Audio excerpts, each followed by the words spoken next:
Langsung ya Bu untuk praobservasinya. Mata pelajarannya IPAS ya Bu. Iya. Terus materinya tadi ekosistem. Ekosistem interaksi makhluk hidup. Ekosistem interaksi Makhluk hidup.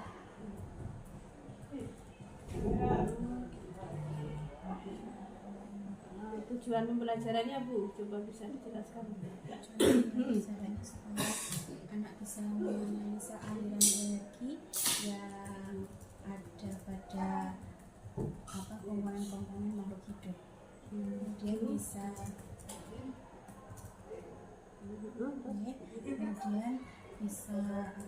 membuat atau menentukan komponen-komponen makhluk hidup pada rangkaian rantai makanan atau jaring-jaring makanan.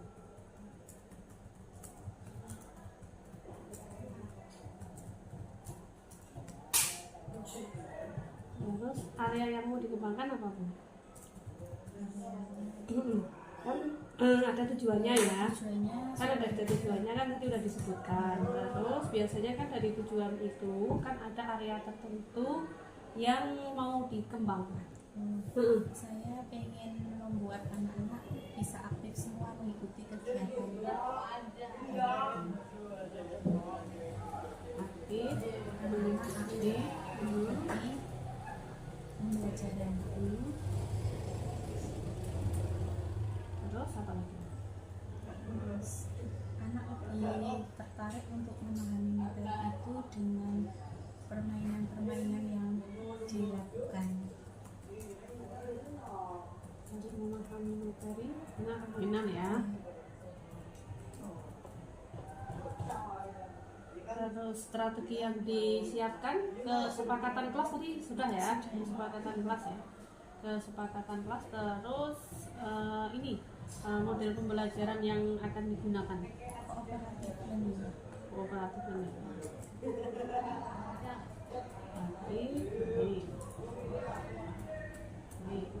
Terus media yang dipakai apa aja? Media yang dipakai HP, tulis, kemudian kayak tadi alat peraga itu untuk game membuat jaring-jaring makanan tadi. LKPD ya, alat peraga. Menggunakan ini WA group? Iya, WA group. Pakai buku referensi buku? Buku referensinya pakai IPAS Erlangga. Oh pakai ya, dari pakai ya. Terus untuk penerapan di profil pelajar Pancasila apa Bu? Yang bekerja sama.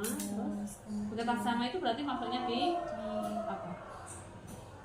Kelompok atau gimana? Ya, kalau bekerja sama kan di profil pelajar Pancasila kan ada mandiri, ada bernalar kritis gitu. Yang bekerja sama apa? Yang bekerja sama ini saling melakukan kegiatan tadi. Kerjasama. Biasanya di profil pelajar Pancasila apa namanya? Gotong royong ya. Ya. Terus apa lagi Bu? Selain kerjasama? Mandiri. Terus apa lagi? Kalau berpikir cepat apa ya Bu? Kritis, bernalar kritis. Baik.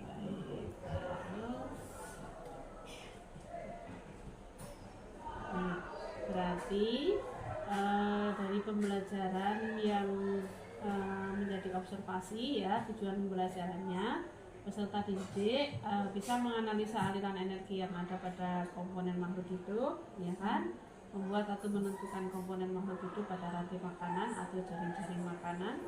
Area pengembangannya peserta didik mengikuti kegiatan pembelajaran. Kalau ini berarti masuk di ranahnya kognitif atau psikomotor? Kalau peserta didik dua-duanya, berarti di pengetahuan sama psikomotornya ya, atau skillnya ya. Afektifnya? Sikapnya Iya, ada. Kalau di sisi afektif yang ingin dikembangkan yang bagian mana? Saling bekerja sama itu.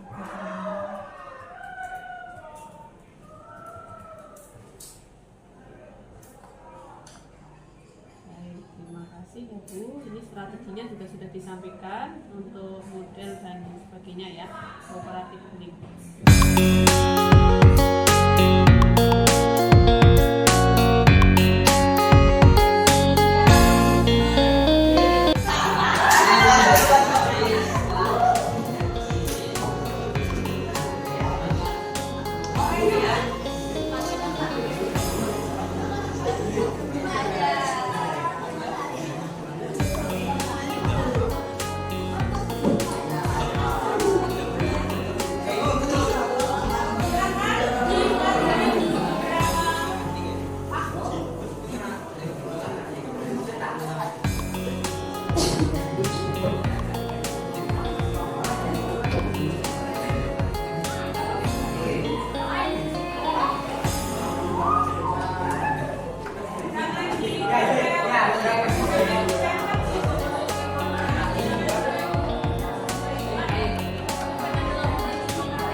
Yang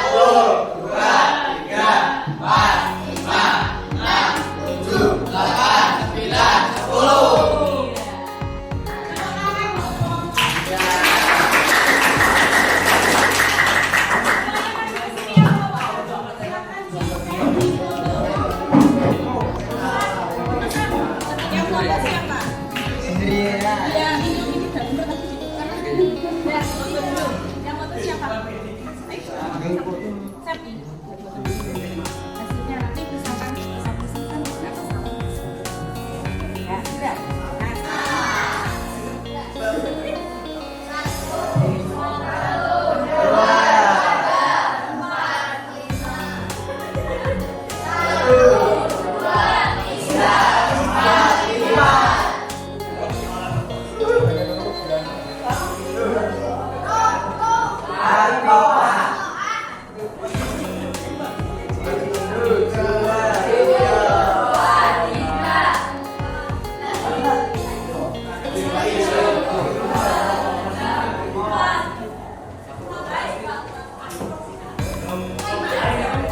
Sudah habis? Masih sisa? Masih dua?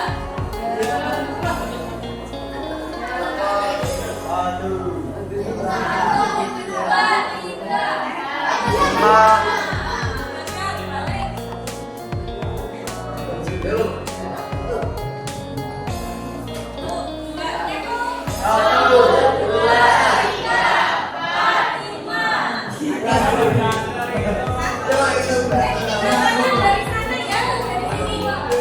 Saya ulang lagi, berarti nanti mulainya dari mulai jalan. Lari maju, ya. Ini kan cobaan. Satu jam. Timer, ya. 3, 2, 1.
Bisa lagi pas sih.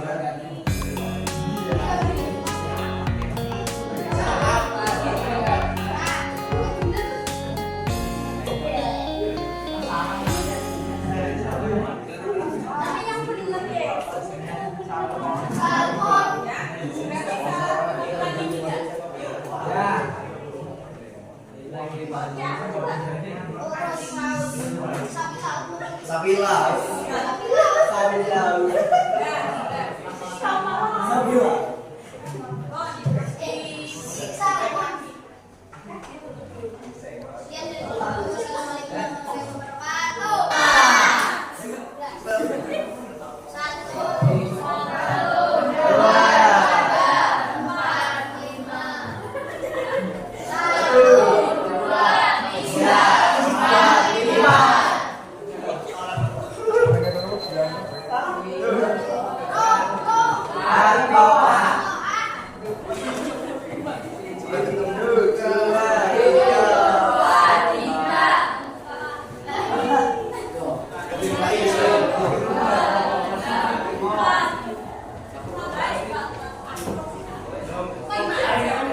Sudah habis?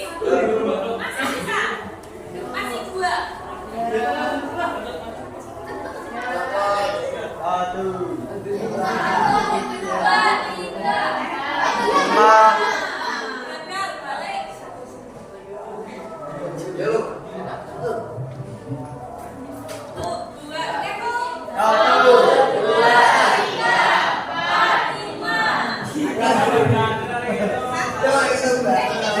Dari sana ya, dari sini. Saya ulang lagi, berarti nanti mulai hitungnya dari mulai jalan. Berani maju, ya. Ini kan cobaan.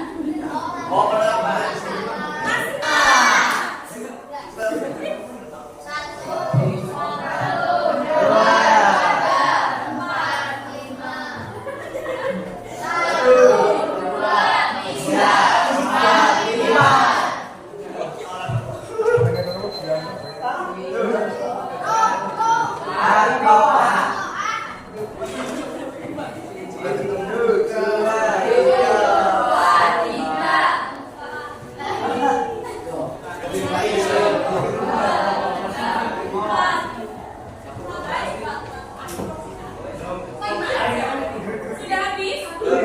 Masih bisa? Masih 2. Gagal, balik. Tuh, 2.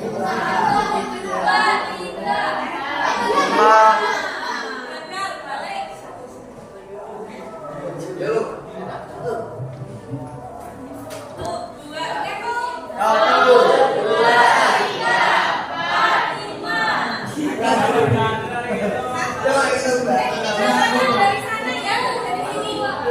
Saya ulang lagi, berarti nanti mulai hitungnya dari mulai jalan. Berani maju, ya. Ini kan cobaan. Dalam kelompok 3. Kasus Kelompok 1. Kemudian berikutnya nomor 3 kelompok 2.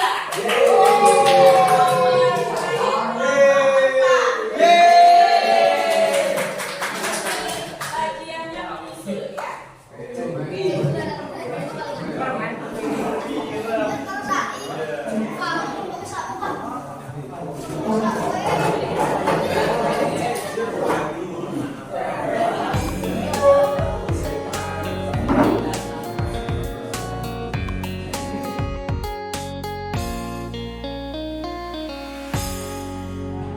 Saya lanjut ke part observasi kelas ya. Di observasi kelas kan ada beberapa poin yang digunakan sebagai penilaian ya. Mulai keaktifan dari awal. Kalau dulu itu apa sepsis. Tapi kalau sekarang ya asesmen awal atau formatif ya. Formatif itu kan ada asesmen awal, ada di prosesnya. Jadi ada formatif, ada summatif itu ya. Nah kemudian setelah tadi melakukan pembelajaran, refleksi yang didapatkan atau refleksi dari Bu Trisna apa? Refleksi itu pertama mungkin yang dirasakan. Yang dirasakan saya Iya, atau iya yang dirasakan. saya melihat dari biasanya itu anak-anak yang lebih aktif dan lebih antusias. Terus di antara sekian semua siswa itu hampir rata-rata respon gitu. Terus saya tanya ke anak-anak gimana pembelajaran hari ini, menyenangkan Bu gitu. Mas enggak tadi sudah bilang. Terus refleksi yang kira-kira apa yang mau dibenahi, yang dirasa masih kurang atau tidak sesuai dengan yang sudah dilakukan? Mungkin persiapannya harus lebih matang lagi, baik medianya atau apanya itu kan misalkan saya menyiapkan gambarnya itu kan sebenarnya anak-anak yang buat Bu, tapi kan anak-anak mau mencari gambarnya kurang spesifik, misalkan ada yang bentuknya kartun, ada yang mungkin besok saya ini lebih ke dispesifikkan lagi ini kurang jelas ya, kurang jelas itu mungkin seperti itu. Kemarin berarti yang mencari gambar-gambar itu anak-anak sebenarnya? Anak-anak. Sebenarnya tapi dari kelas lain lagi gitu. Oh gitu. Berarti sebenarnya kan sudah melibatkan siswa di dalam proses pembelajaran ya. Terus ke depan maksudnya yang mau diperbaiki selain dari sisi persiapan di medianya kira-kira apa lagi? Yang dirasakan ini saya pribadi ini Bu, penilaian. Nah misalkan seperti tadi mungkin menilai afektif itu kan kita kadang belum hafal semua siswa ini. Nah secara maksudnya penilaian secara lebih detail dan tertulisnya itu saya sendiri masih suka ini banyak kekurangan dan cenderung lebih yang secara kognitif gitu. Kalau yang afektif kan cuma mengamalkan secara umum. Kalau yang anak yang menonjol sekali kadang kita baru ini, tapi kalau yang sedang-sedang saja kadang tidak mengerti gitu. Terus kira-kira alat bantunya apa? Alat bantunya apa ya? Ya supaya bisa menilai. Kan kita kadang kan nggak hafal tau misalnya oh ini si A, si B, si C di dalam benak kita, tapi biar gampang kira-kira itu apa? Format apa Bu? Lembar. Berarti ke depan harus sudah bisa menyiapkan lembar observasi atau lembar pengamatan ya.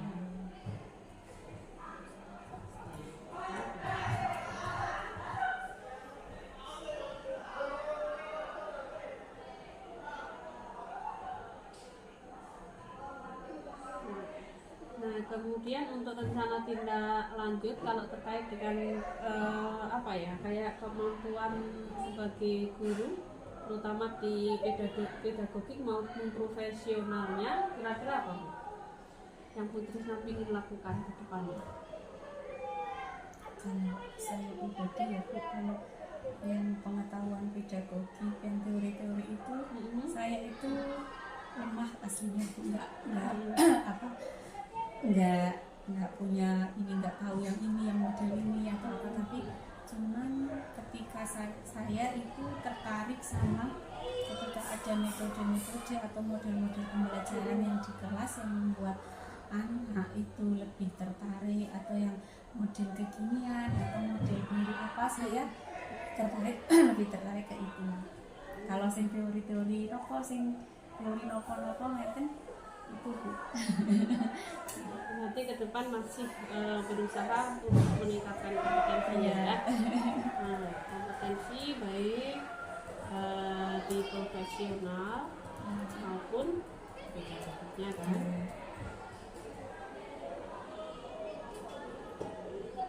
Jadi memang setiap pembelajaran itu kan kita refleksi ya.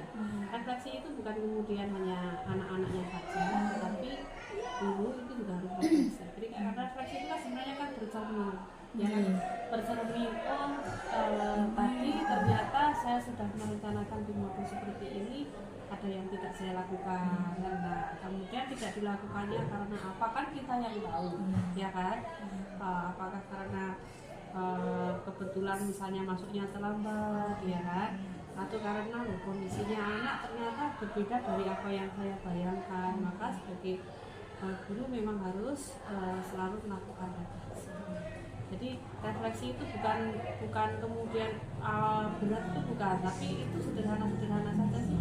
Karena apalagi kalau kita misalnya ngajarnya itu di beberapa kelas, ya kan? Oh berarti nanti kelas yang besoknya kan yang lain kelas ya, di kelas yang sama-sama kelas itu lain kelas. Kalau tadi TE misalnya, terus besok misalnya yang AK misalnya, kan otomatis pasti akan bisa lebih apa ya? Iya, kan pertama di kelas atas. Sama kalau misalnya apa namanya? Kalau misalnya kita bikin modul ajar atau bikin RPP, pertama mungkin kan masih ini, nah nanti kalau sudah dilaksanakan kan kita baru tahu, kita akan tahu kekurangannya kan kalau sudah dilaksanakan. Sama melakukan asesmen baik yang itu formatif maupun sumatif itu juga seperti itu. Kalau sudah dilaksanakan baru oh iya ya, itulah makanya fungsinya refleksi seperti itu. Dan itu biasakan ke anak-anak juga begitu. Jadi anak-anak misalnya ketika direfleksi kok disuruh refleksi kan, dia merasa oh saya ini senang, tapi saya ini Bu tadi kurang begitu konsentrasi di awal.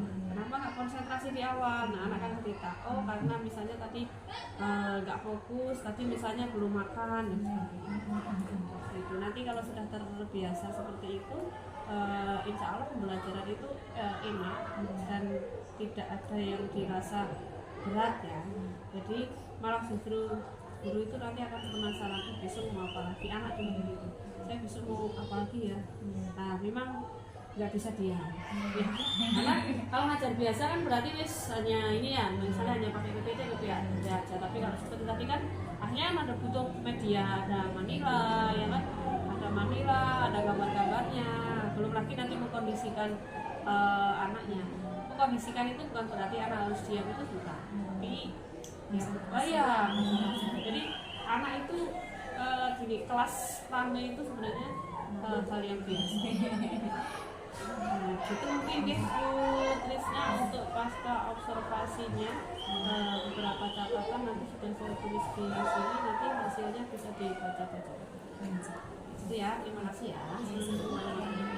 Salam.